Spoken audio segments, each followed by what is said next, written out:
Siguro na-inspire ka dahil nandun yung anak mo. Siyempre, ba? Tsaka tatanggap na ako yun ng mga pahula. MWF po, 7 p.m. to 10 p.m. Racket ko na yan. Magpapahula na ako. Kasi if I remember, no, yung medium round, saka yung hard round, full question.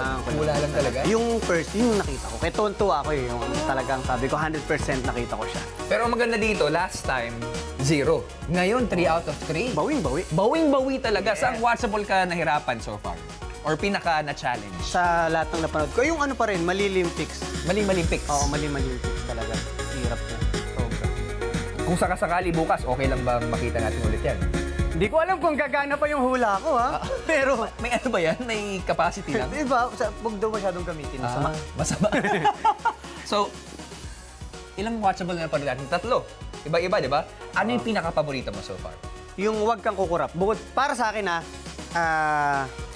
I-rank natin, sige. Oo nga, no? Hindi, kasi naka-perfect ako sa anong nagbago eh. So para sa akin, yun yung pinakamadali. Okay, ano yung bago? Sunod eh, Huwag Kang Kukurap. At pinaka-ayaw ko yung Mali-Mali. Yung pa rin, kahit perfect ka na yun, ha? Mahirap talaga eh. Hula lang kasi. Kasi dun sa anong nagbago, hindi ko siya inulaan. Pure talent yun. Wow! Wow! Dahil sa kalabasa. 1, 2, 3, 4, we're ready for more.